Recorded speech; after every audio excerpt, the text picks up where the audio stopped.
It's always so interesting to see why various Pokémon are banned from competitive play. There's usually a decent enough reason, and while there are a handful of Pokémon that are totally allowed in competitive play, they're not allowed on the GTS. While the Global Trading Station, or GTS for short, seems like a revolutionary idea for Pokémon, allowing you to list Pokémon for trade anywhere in the world, it's notorious for being, well, literal garbage. One thing it did right was place restrictions on certain words for Pokémon nicknames to make sure nothing vulgar was put onto the GTS. This filter system would work a lot better for text instead of audio recordings like with Chatot. But the unintended consequence is that Pokémon like Nosepass, Skuntank, and Cofagrigus were not allowed to be put on the GTS without a nickname. Yes, while Pokémon names tend to be a mixture of 2 or more words, Cofagrigus accidentally has a homophobic slur right in the middle, Skuntank accidentally has an angry Australian's favorite word, hey, stop! And Nosepass is... But these Pokémon can still be traded as long as they have a nickname, and of course when it comes to competitive events they're totally fine, but it is still kind of funny an oversight like this happened.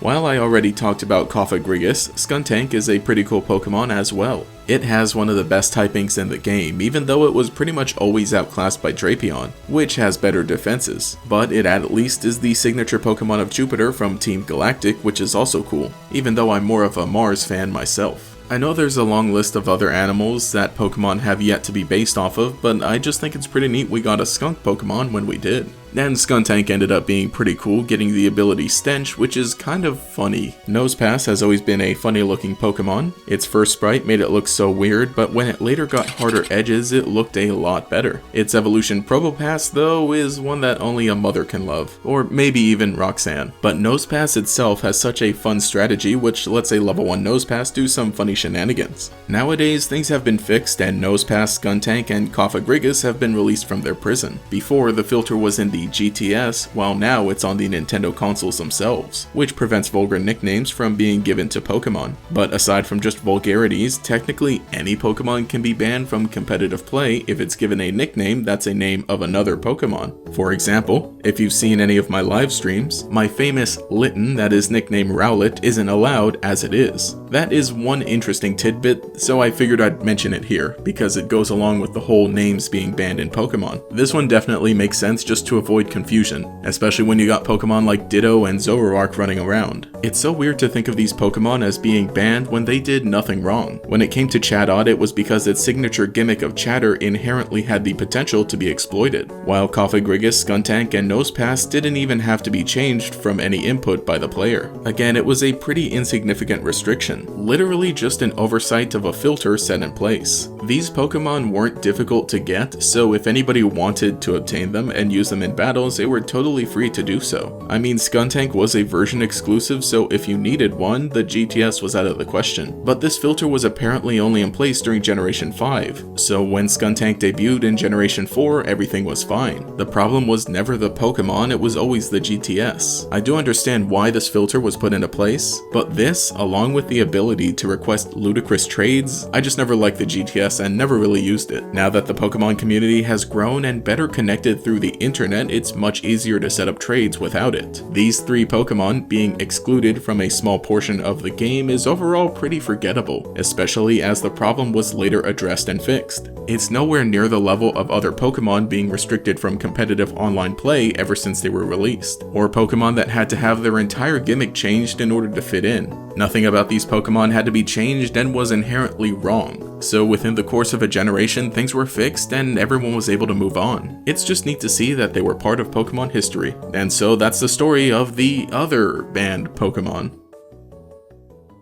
But anyway, hey, this is GatorX, and let me know what you think in the comments below. If you'd like to stick around and show your support, there's the subscribe and the like button, all that stuff there. I'm also on Twitter as well.